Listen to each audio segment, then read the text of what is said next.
Puji nama Tuhan, Shalom. Bapak Ibu yang dikasihi Tuhan, mari pada petang hari ini kembali kita datang menghampiri kata Tuhan. Kita sama-sama bangkit berdiri. Kita akan pujikan satu pujian mengejar Nabi.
Inilah kerinduan kami pada sore hari ini Tuhan. Kehadiran kami saat ini ingin berjumpa dengan Tuhan, karena itu menjadi tujuan di dalam kehidupan kami. Ketika Engkau memanggil kehidupan kami supaya kami boleh menjadi anak-anak Tuhan yang selalu membangun hubungan dengan Tuhan. Dan pada sore hari ini kami bersyukur kepada Tuhan untuk kesempatan yang Kau anugerahkan di dalam kehidupan kami, sehingga saat ini kami boleh menghampiri tahta kasih karunia-Mu. Mari Roh Kudus kuasai setiap hati kami, pikiran kami, bahkan segenap kehidupan kami, supaya sungguh-sungguh kami boleh merasakan hadirat Tuhan. Kami boleh merasakan kehadiran Tuhan lewat ibadah pada saat malam hari ini, sehingga kekuatan yang baru boleh kami alami dalam menghadapi tantangan hidup yang semakin tidak menentu saat ini. Biarlah kami tetap bersama dengan Tuhan. Kau selalu menopang di dalam kehidupan kami. Terima kasih Tuhan. Kami mohon berkat-Mu yang Kau nyatakan lewat ibadah kami pada saat malam hari ini, mulai dari awal hingga selesainya. Untuk itu kami menyerahkan hamba-hamba-Mu yang sudah mempersiapkan diri untuk melayani pekerjaan-Mu yang mulia ini, baik leader, singer, pemain musik, ketua LCD yang menaikkan doa, yang menjaga warta gereja. Demikian pula hamba-Mu yang akan menyampaikan kebenaran firman-Mu. Mari Tuhan sucikan kami, kuduskan kami, bahkan pengurapan dari Roh yang kudus Tuhan turut sertakan dalam pelayanan kami pada saat ini, sehingga pelayan kami boleh menjadi berkat bagi sidang jemaat-Mu dan boleh berkenan di hadapan Tuhan. Saudara-saudara kami yang lain yang saat ini mungkin masih dalam perjalanan untuk datang kepada Tuhan lewat ibadah sore hari ini, kiranya Tuhan jaga, lindungi, sertai, sehingga segera tiba di tempat ini bersama kami untuk memuliakan Tuhan. Dalam pekerjaan kuasa kegelapan yang ingin mencoba mengganggu jalannya ibadah kami, bahkan merebut berkat Tuhan yang Tuhan sediakan lewat ibadah ini, kami menyatukan hati bersama jemaat untuk memanggil nama-Mu, yaitu di dalam nama Tuhan Yesus Kristus. Dalam kuasa-kuasa yang bukan dari Allah dalam bentuk apapun, kami tolak, kami patahkan kuasanya di dalam nama Yesus. Dan bila Roh-Mu yang kudus boleh menguasai tempat ini, menguasai hati dan pikiran kami, sehingga berkat Tuhan seutuhnya boleh menjadi bagian di dalam kehidupan kami. Tuhan berkati setiap gereja-gereja-Mu yang saat ini sedang mengadakan ibadah yang sama yang kami lakukan. Bagaimana Tuhan memberkati kami, Tuhan memberkati mereka semuanya, akan nama Tuhan dipermuliakan.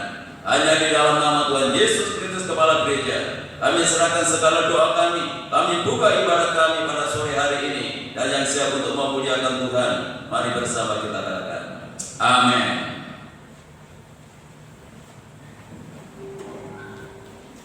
Puji nama Tuhan, mari kita petang hari ini bersukacita untuk memuji meninggikan nama Tuhan, karena Tuhanlah yang layak dipuji dan ditinggikan. Budi beri kuasa dari Raja Mulia.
Tuhan yang Maha Kuasa. Kuasanya tidak akan pernah tergoyahkan. Haleluya.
Kita sembah dan pujikan Dia karena Tuhanlah yang selalu biasa memberikan kekuatan kepada kita untuk kita sanggup bertahan, sanggup menghadapi segala sesuatu ujian yang Tuhan izinkan terjadi atas hidup kita.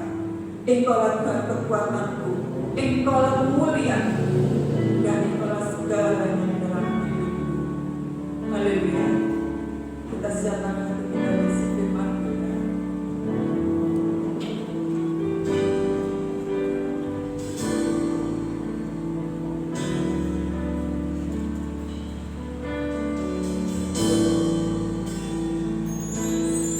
Engkaulah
Saya dan Bapak Terwakil untuk kami ke depan berpimpin kita di dalam doa untuk mempersiapkan hati menerima firman Tuhan yang Tuhan nyatakan kepada kita pada malam hari ini.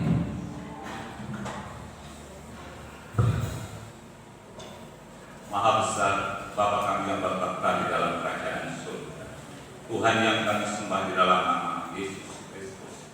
Segala puji kami naikkan ke hadirat Engkau Bapa. Oleh karena anugerah dan kasih Bapa di dalam kesempatan yang indah ini kami bersama-sama boleh memuji, menyembah, mengagungkan nama Engkau Tuhan. Kiranya segala pujian yang kami persembahkan boleh menyenangkan hati-Mu, sehingga nama-Mu senantiasa kami muliakan. Terpujilah Allahku yang Bapa, sebentar hamba-Mu akan menerima kebenaran firman-Mu. Kiranya Kau sucikan hati pikiran kami, Kau kuduskan kami, melayakkan kami untuk dapat menerima kebenaran firman-Mu. Istimewakan serahkan hamba-Mu yang akan menaburkan benih kebenaran firman-Mu.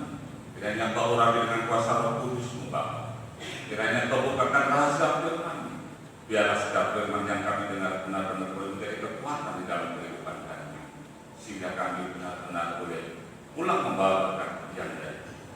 Kami sambut firman-Mu di dalam nama Tuhan Yesus kami berdoa. Amin. Silakan duduk kembali. Bapak Ibu Saudara yang dikasihi oleh Tuhan, saya sampaikan shalom. Salam sejahtera di dalam kasih Tuhan kita Yesus Kristus. Terpujilah nama Tuhan, hanya oleh karena anugerah dan kemurahan Tuhan malam hari ini kita dipertemukan kembali lewat ibadah PA yang Tuhan sediakan di dalam kehidupan kita. Dan tema kita pada malam hari ini yaitu mengasihi saudara. Langsung saja kita buka di dalam 1 Petrus pasal yang kedua.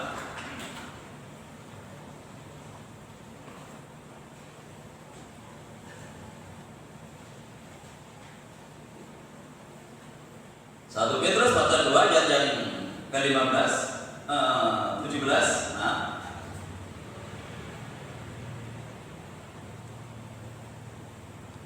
demikian firman Tuhan, hormatilah semua orang, kasihlah saudara-saudaramu, takutlah akan Allah, hormatilah raja. Berapa rabu yang lalu kita berbicara masalah menghormati semua orang. Yang saya tekankan adalah kita harus menaruh hormat kepada orang yang lebih tua, apalagi orang tua kita sendiri. Ini hukumnya adalah wajib. Selama kita memiliki orang tua dan status kita sebagai seorang anak, kita harus menaruh hormat kepada orang tua, bahkan kepada orang yang lebih tua, siapapun mereka.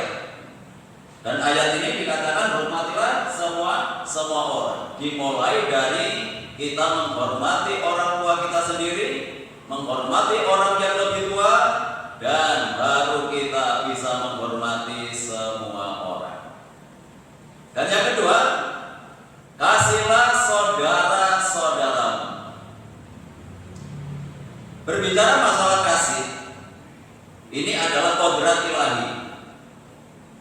Dan Tuhan ingin mengembalikan kita kepada rancangan yang semula, atau kembali kepada kodrat sebelum kehidupan manusia itu jatuh ke dalam dosa. Kodrat itu adalah sifat asal. Kalau mungkin sulit dipahami kodrat itu adalah sifat asal. Dan Tuhan ingin mengembalikan kita kepada sifat asal sebelum manusia itu jatuh di dalam dosa, yaitu kasih. Jadi ketika Tuhan itu menciptakan manusia, manusia diciptakan oleh Tuhan memiliki satu sifat, yaitu kasih. Salah satunya kasih. Itu adalah sifat ilahi. Selain kudus, benar, dan lain sebagainya, salah satunya adalah kasih. Ini sifat manusia sebelum jatuh ke dalam dosa. Dan kalau kita memperhatikan ketika Adam dan Hawa ditaruh oleh Tuhan di Taman Eden,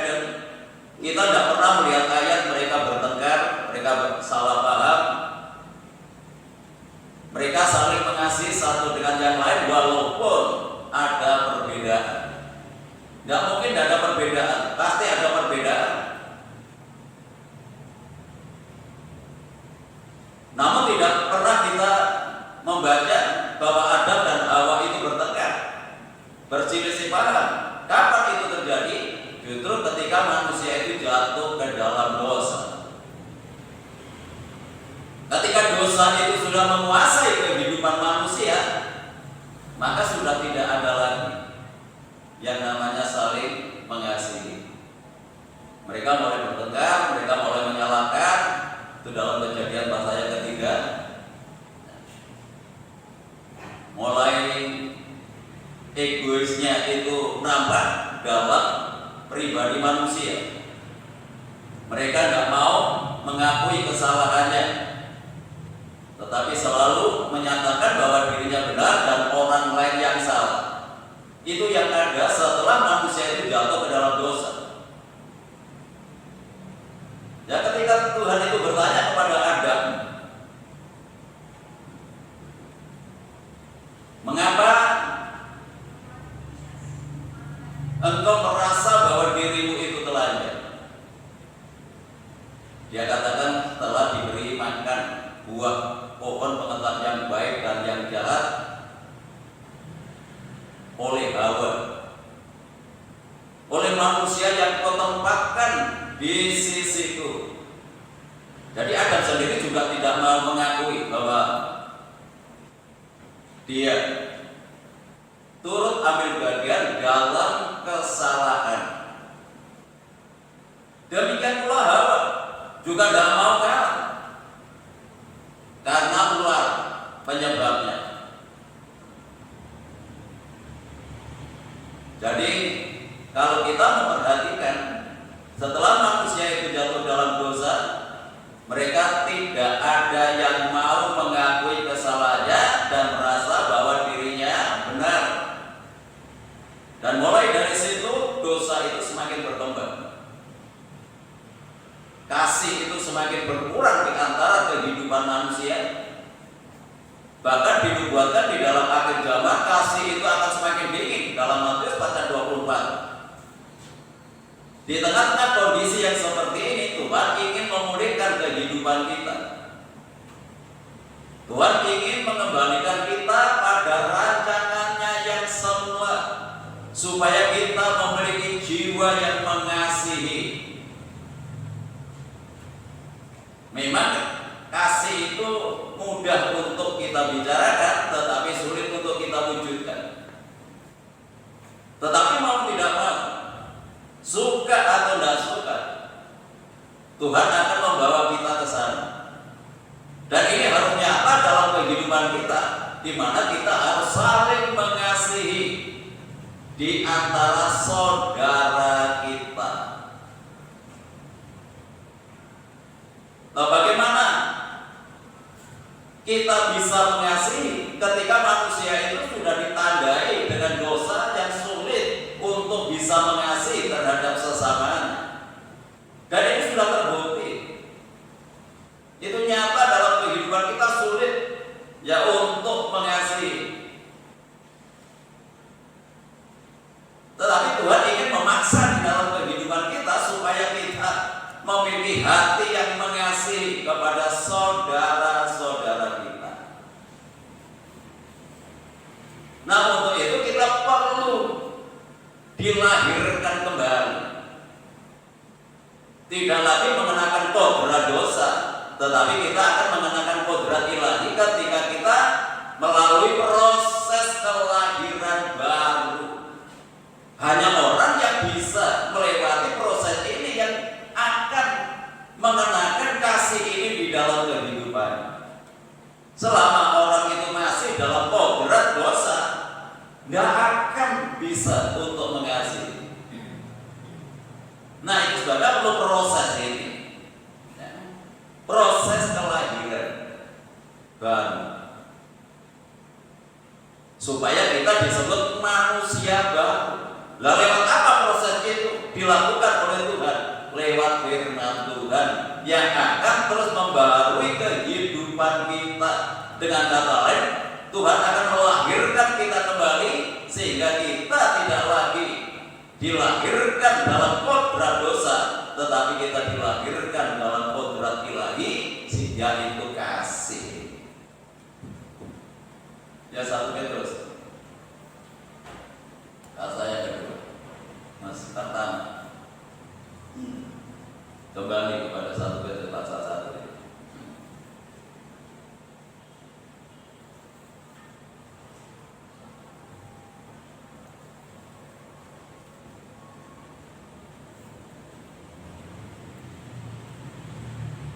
Karena kamu telah menyucikan dirimu oleh ketaatan kepada kebenaran, sehingga kamu dapat, ya, sehingga kamu dapat mengamalkan kasih persaudaraan yang tulus ikhlas. Hendaklah kamu bersungguh-sungguh saling mengasihi dengan segenap hatimu, karena kamu telah dilahirkan kembali, bukan dari benih yang fana, tetapi dari benih yang tidak fana oleh firman Allah yang hidup dan yang kekal. Karena kamu dilahirkan kembali. Ya karena ini, karena kita dilahirkan kembali oleh firman Allah yang hidup dan yang kekal, bukan barang yang fana, sehingga kita mampu mengamalkan kasih persaudaraan ini lewat firman Tuhan yang kita lihat di proses kehidupan kita, disucikan hidup kita lewat ketaatan kita kepada kebenaran, ketaatan kita lewat firman Tuhan, sehingga kita mampu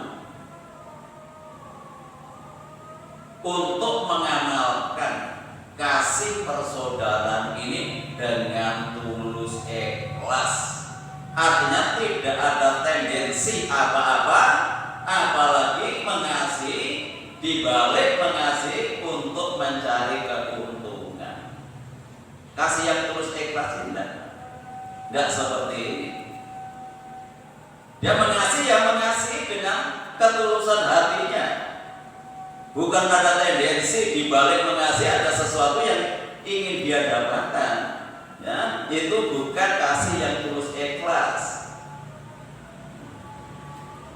Dan kita bisa melakukan ini oleh karena hasil dilahirkan kembali lewat firman Allah.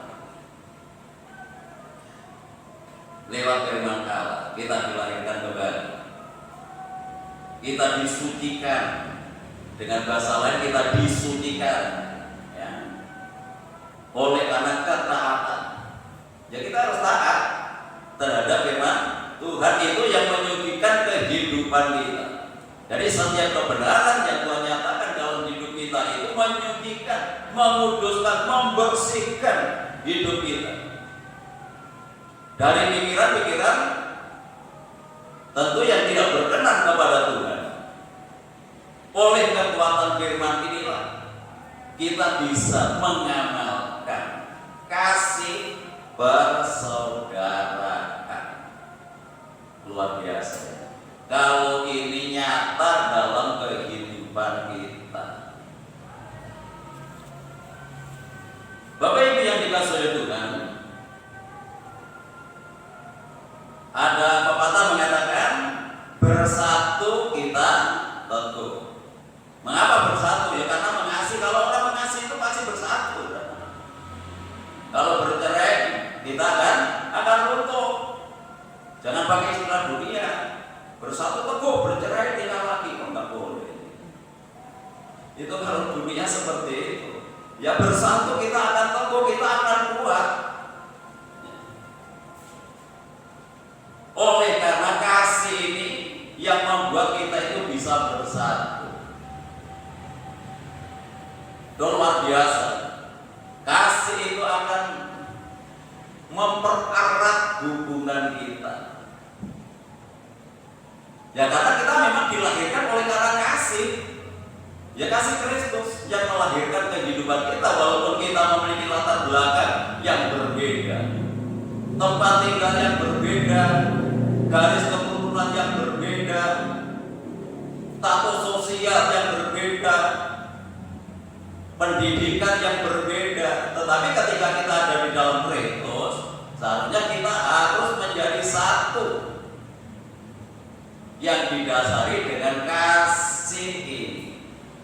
kita akan kuat. Akan kuat kalau kita saling mengasihi satu dengan yang lain.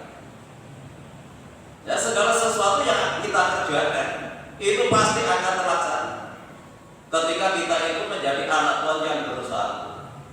Jangankan kita sebagai anak Tuhan, Nimrod yang mendirikan menara Babel itu kalau tidak dicegah Tuhan sukses. Kenapa bisa seperti bersatu mereka? Karena bersatu inilah ada satu kekuatan yang dahsyat, kekuatan yang luar biasa. Hanya sayangnya persatuannya itu bukan dilandasi untuk kemuliaan Tuhan, tetapi kesatuannya itu dilandasi supaya dia menjadi orang yang terhormat. Nimrod ini.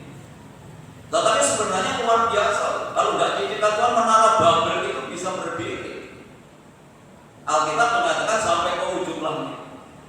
Itu sangat luar biasa. Tapi bukan berarti dia membangun sampai ke sana, benar. Ini menunjukkan saking tingginya itu. Nggak mungkin bangun menara sampai setinggi langit. Itu bahasa Alkitab itu harus kita pahami. Karena tingginya itu digambarkan seperti itu. Ya, jadi tidak ujungnya sampai ke langit itu tidak seperti itu. Tetapi ini sudah luar biasa. Kalau waktu itu berarti sudah modern. Ya, bisa membangun menara setinggi itu. Kenapa? Ya karena bisa bersatu. Karena kesatuan ini. Ya, satu dengan yang lain bersatu. Ya, tidak melihat status lagi. Tidak melihat status sosialnya, bahkan yang kuat bisa membantu yang lemah. Ya, ini wujud kasih itu ya harus seperti itu. Jadi kasih itu tidak hanya sebatas kita perkatakan menjadi satu teori, tetapi harus kita wujud nyatakan dalam kehidupan kita. Kalau Nimrod saja bisa membangun menara Babel, masa kita kalah Nimrod bangun tempatan Babel? Selama ada kesatuan.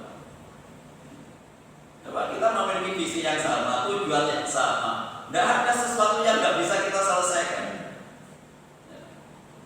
Landasannya ya kasih. Kita bisa mengasihi satu dengan yang lain, kita kerja bareng, punya kepentingan sama, punya tujuan yang sama, pasti apa yang kita lakukan bisa terselesaikan. Karena masing-masing memiliki beban yang sama, tujuan yang sama. Ya, puji Tuhan. Ini adalah satu kekuatan. Terus kita bangun dulu hubungan kita. Yang lain itu pasti terjadi. Kalau hubungan kita satu dengan yang lain itu saling mengasihi. Ya, puji Tuhan. Dan justru kasih itu ini membuktikan bahwa kita itu adalah anak Allah. Jadi anak Allah. Wah, Allah itu adalah sifatnya kasih. Kalau bapaknya mengasihi, maksud anaknya tidak mengasihi. Ini ciri. Jadi ciri anak Allah, ciri anak Tuhan adalah mengasihi. Jadi kalau kita hanya sebatas menjadi orang Kristen tidak bisa mengasihi, ya bukan anak Allah. Karena ciri anak Allah itu adalah orang yang bisa mengasihi. Matius pasal yang kelima. Injil Matius pasal yang kelima, ayat yang ke-44 dan ayat 45.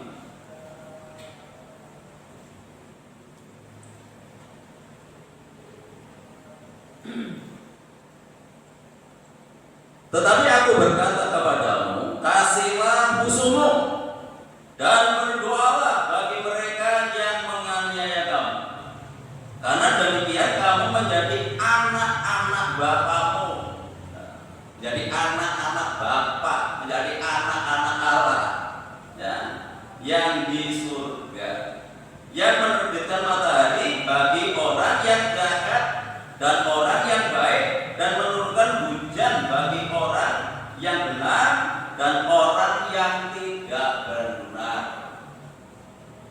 Jadi tuntutan kasih yang harus kita ejawantahkan dalam kehidupan kita itu sampai kepada orang-orang yang memusuhi kita, orang-orang yang menyakitkan hati kita, orang-orang yang merugikan kita, orang-orang yang mungkin menyinggung perasaan kita. Loh, ini tidak gampang.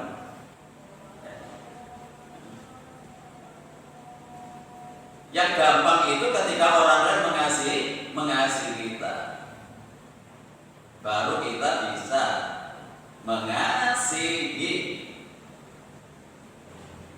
Kalau orang lain bisa membantu kita, memberi kita, memperhatikan kita, kita baru juga bisa berbuat seperti itu. Itu biasa. Ya, kalau kita baca selanjutnya itu biasa, itu yang dilakukan oleh orang-orang yang gak mengenal kepada Tuhan. Ya percuma kalau kamu mengasihi orang yang mengasihi kamu. Tetapi bagaimana kita bisa mengasihi orang-orang yang menganiaya kamu, orang-orang yang memusuhi kamu? Harus tetap kita kasihi. Sulit itu. Ini kalau pelajaran ini sudah mahasiswa. Ini mahasiswa, ini pelajaran mahasiswa mengasihi musuh. Kalau mengasihi orang mengasihi itu dasar. Rata-rata ya mungkin masih SD. Kalau ada orang mengasihi, kita mengasihi. Tetapi kalau kita mengasihi orang yang memusuhi kita, yang merugikan kita, yang menyinggung perasaan kita, kita tetap bisa mengasihi. Oh, ini mahasiswa ini kelasnya tinggi, dan kita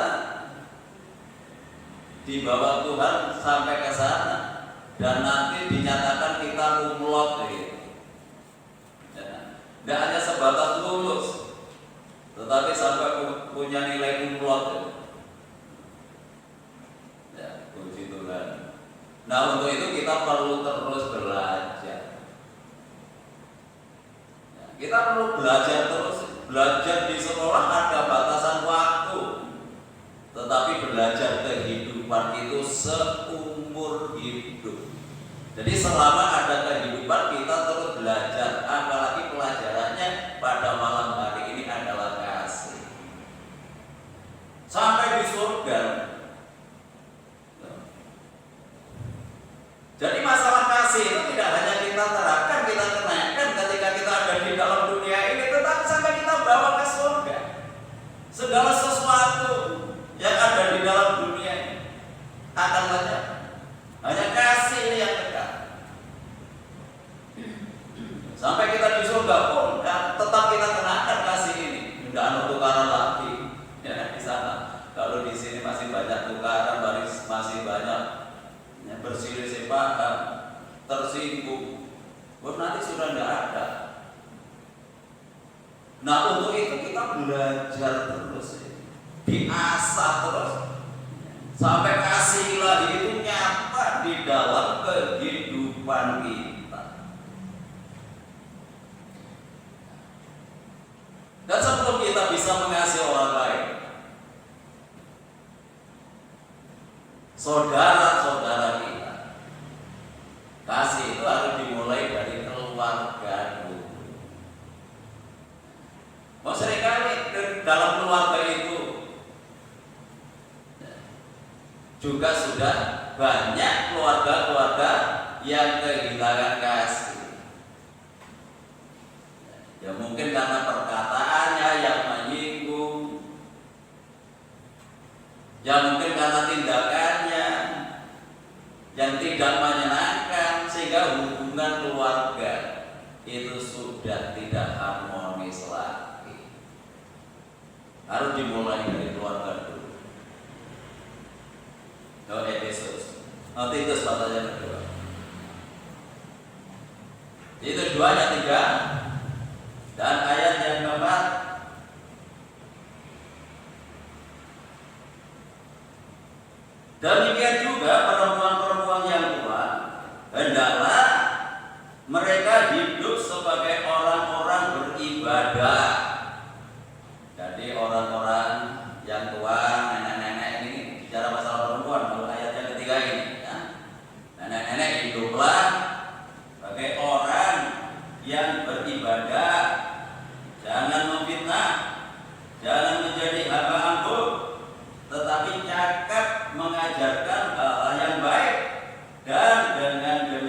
mendidik perempuan-perempuan muda mengasihi suami dan anak-anaknya. Jadi orang tua, nenek-nenek, oma-oma, hiduplah sebagai orang yang beribadah. Setialah beribadah selama masih bisa. Hiduplah sebagai orang yang beribadah. Jangan memfitnah, ya, jangan buat gosip, ya, apalagi kalau sudah mbak-mbak dari gosip itu untuk apa? Ya, kita ini harus mempersiapkan diri, berkemas-kemas untuk segera meninggalkan dunia ini. Ya, berkemas-kemas untuk pulang. Perlu mempersiapkan diri. Sudah, jangan waktu kita hanya untuk hal-hal yang tidak menguntungkan kehidupan kita, apalagi buat gosip. Karena dikatakan jangan mabuk anggur. Ya mungkin kalau di tempat ini ya tidak mungkin kalau bapak terus mabuk gitu ya. Tetapi mungkin pada saat itu masih ada orang-orang seperti itu. Sebabnya Paulus menasihati hal ini. Mungkin kita tidak mabuk anggur, tetapi bisa mabuk yang lain-lain. Ya, oma-oma, nenek-nenek, tidak usah mabuk dengan perkara-perkara duniawi. Yuk kita bersama-sama berkemas-kemas segera meninggalkan dunia ini untuk menghadap Tuhan, hidup berkenan kepada Tuhan, hidup saling mengasihi. Kalau Tuhan masih memberi perpanjangan umur dalam kehidupan kita, mendidik wanita-wanita muda untuk mengasihi suaminya. Artinya menjadi teladan dalam kehidupan rumah tangganya. Dan namanya anak siapa yang dilihat? Orang tuanya. Nah itu sebabnya menjadi orang tua, jadilah orang tua yang dapat menjadi teladan secara khusus dalam kehidupan nikah. Ini kan berbicara masalah kehidupan nikah, mendidik perempuan-perempuan muda supaya mengasihi suaminya. Atau sebaliknya, didiklah suami-suami supaya mengasihi istrinya. Jadi kasih itu memang dimulai dari keluarga. Nah, jadi statusnya yang belum nenek, statusnya yang belum opa, ya belajar sekarang. Supaya nanti kita bisa mendidik anak-anak kita. Supaya anak-anak kita memiliki satu pernikahan yang bisa saling mengasihi satu dengan yang lain. Bisa mengasihi suaminya bagi seorang istri, seorang suami bisa mengasihi istrinya dan mengasihi anak-anaknya. Ya. Jadi dalam satu keluarga itu tercipta saling mengasihi. Waduh, luar biasa. Sangat tidak sekali kalau ini kita terapkan dalam kehidupan kita, dalam rumah tangga kita. Ini harus menjadi landasan rumah tangga kita, jadi dasar keluarga kita. Keluarga yang saling mengasihi, jangan keluarga yang bentrok terus. Ya, jangan menjadi keluarga yang perang terus. Jadilah keluarga ya yang saling mengasihi, yang saling menyenangkan. Ya. Dalam perkataan kita. Ya kadang-kadang orang itu tersinggung seringkali itu hanya karena perkataan, sehingga kehilangan kasih hanya karena perkataan. Nah itu sebabnya kita sebelum berkata-kata harus ya, kita renungkan lebih dahulu apakah perkataan kita itu menyinggung perasaan orang lain, kalau istri pada suaminya, kalau suami pada istrinya. Ini seringkali menjadi jembatan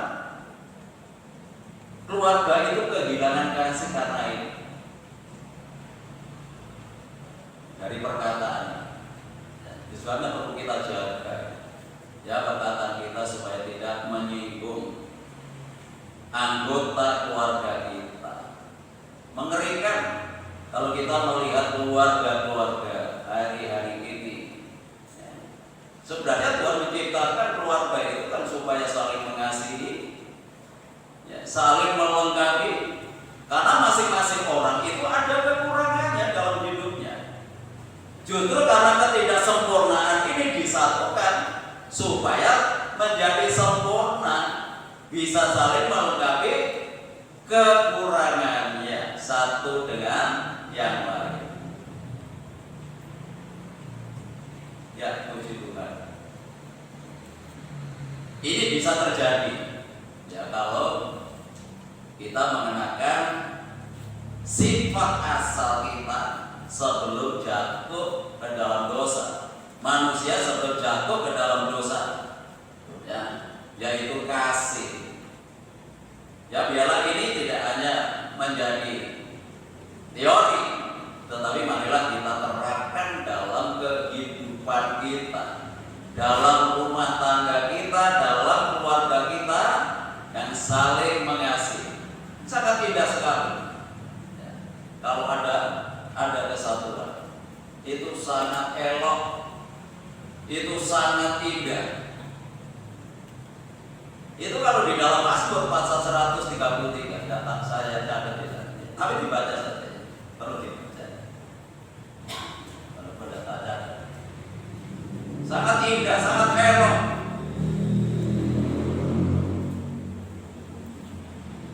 Mazmur 100 bisa ditambahkan. Mazmur 133 ayat 1 sampai ayat yang ketiga.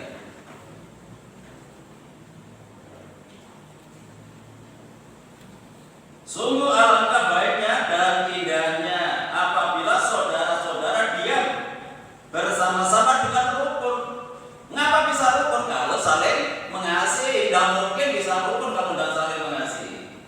Seperti minyak yang baik di atas kepala melalui ke janggut, yang melalui ke janggut Harun dan leher jubahnya. Seperti embun gunung Hermon yang turun ke atas gunung-gunung Sion. Sebab kesanalah Tuhan memerintahkan berkat kehidupan untuk selama-lamanya.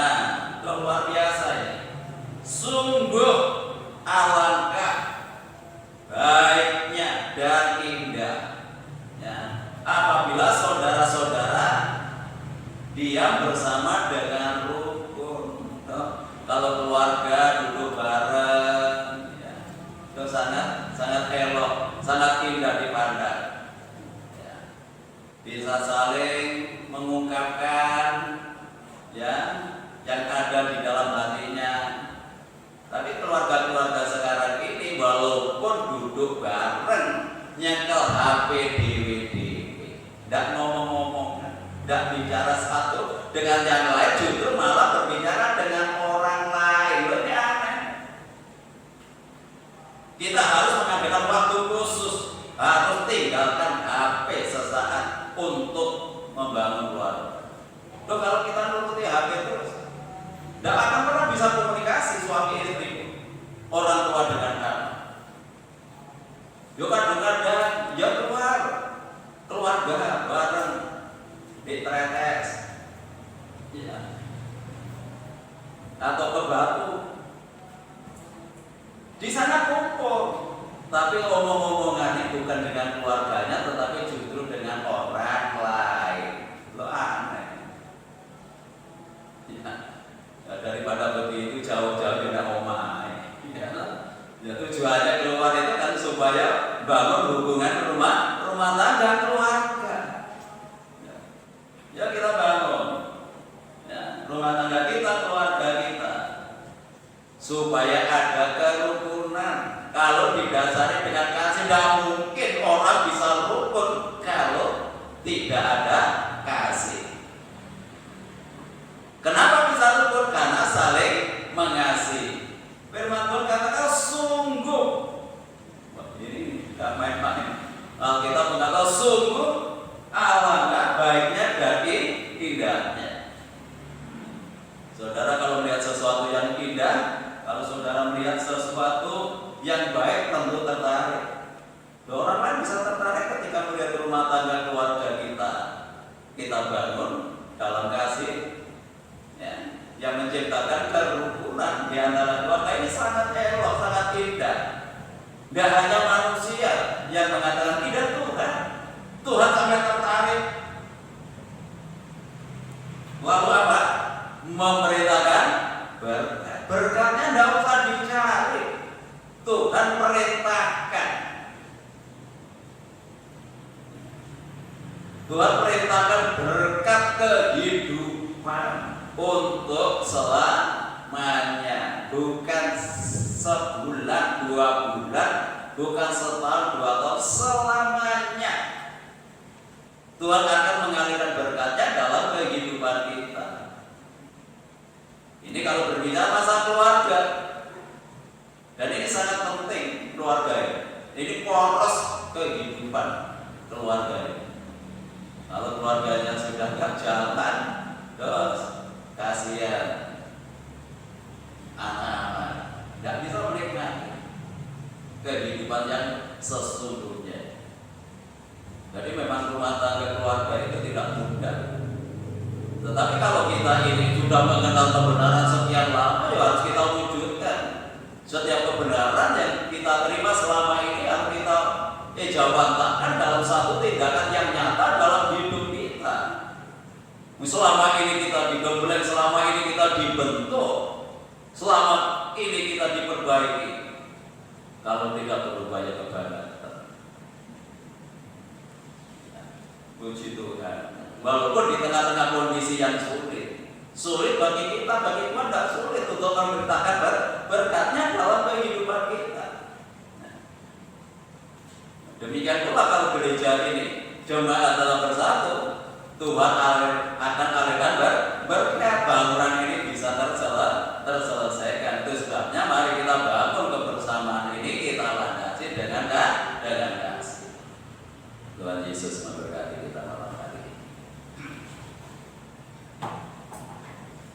Puji Tuhan, haleluya. Mari kita siapkan hati kita untuk datang kepada Tuhan. Kita bawa hidup kita kepada Sang Penjunan untuk membentuk kehidupan kita, supaya kasih itu menjadi nyata dalam kehidupan kita. Haleluya. Bagikan bejana siap dibentuk. Demikianlah hidupku Tuhan di tangan-Mu.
Mau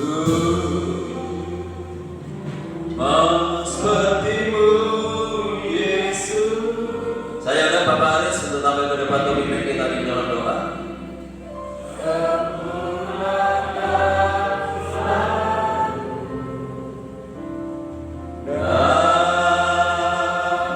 Dalam setiap jalanku memuliakan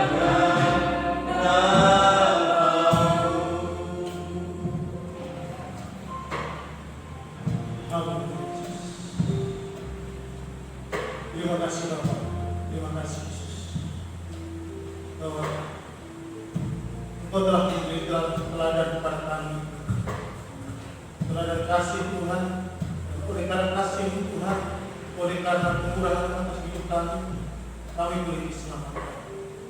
Dan pada malam hari ini pengajaran Tuhan kembali mempertanyakan di dalam kehidupan kami, bagaimana kami hidup. Dasar hidup kami sebagai orang-orang percaya dan kasih, itulah yang terutama di dalam kehidupan kami. Biar kasih itu senantiasa ada di dalam kehidupan kami, dalam kehidupan keluarga kami. Karena dengan kasih Tuhan, kami boleh bersatu.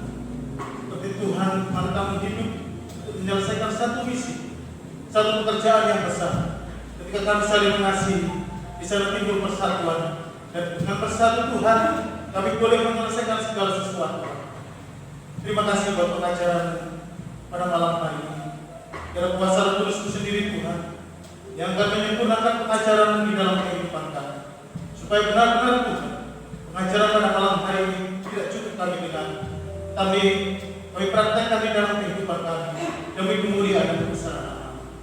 Terima kasih Bapak, dari persembahkan hamba-Mu yang Tuhan sudah pakai untuk menyampaikan sabda firman. Kurang lebih jauh dalam setiap pelayanannya, supaya benar-benar Tuhan melalui hamba-Mu nama Allah boleh dipermuliakan. Kami serahkan seluruh yang cepat sudah mendengarkan firman. Biar Tuhan juga menyempurnakan pendengaran firman pada malam hari ini, supaya benar-benar firman ini boleh bertumbuh, berkembang dan menghasilkan buah di dalam kehidupan kami seluruh dan cepat. Terima kasih Bapak, sekali lagi kami mengucap syukur buat kemurahan-Mu, buat kasih-Mu pada malam hari ini. Di dalam nama Tuhan Yesus Kristus kami mengucapkan haleluya. Amin. Silakan duduk kembali. Bapak, saya ingatkan besok sore masih ada pembinaan anak-anak yang akan masuk baptisan air dimulai jam 5:30. Jadi kalau ada keluarganya yang hadir, tolong diberitahu. Kemarin saya sudah memberitahu, kalau mungkin lupa. Ya, jadi besok ada pembinaan anak-anak yang akan masuk baptisan air. Kalau minggu sudah saya berikan, besok sore dilanjutkan. Kita laksanakan baptisan air pada hari Sabtu. Kita berangkat jam 10 dari tempat ini di Royal Regency. Ya, setelah sampai sana ya langsung kita laksanakan baptisan air ini. Lalu untuk minggu depan ada persembahan tatangan. Tadi belum ya? Belum. Oh, ya. Jadi minggu depan ada persembahan tatangan masih untuk Natal.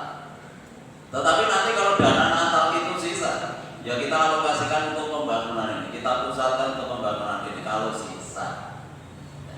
Natal tetap kita adakan, tetapi tidak mengundang. Kita Natal sendiri. Ya. Sebabnya jemaat doakan terus pekerjaan Tuhan di tempat ini. Kalau hari-hari ini kita sedang mengerjakan tempat parkir, doakan ya supaya Tuhan terus menyertai, Tuhan melindungi, Tuhan sudah buka jalan, Tuhan yang akan melengkapi semua persiapan kita. Ya, Tuhan memberkati. Mari saya undang teman-teman berdiri.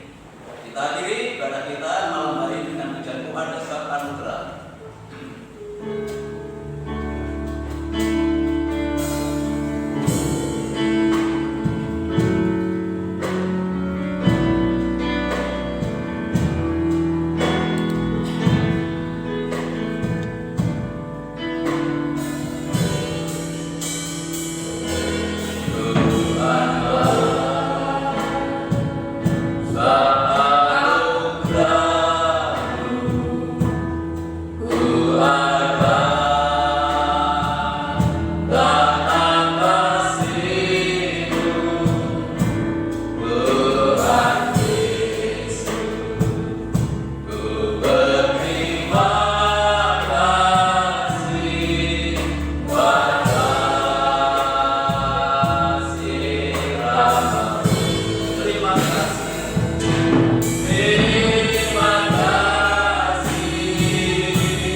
meninggalkan tempat ini, kami tetap berdoa untuk Ibu Gembala, kami serahkan Ibu Juamiase, kami berdoa untuk Ibu Jojo, Ibu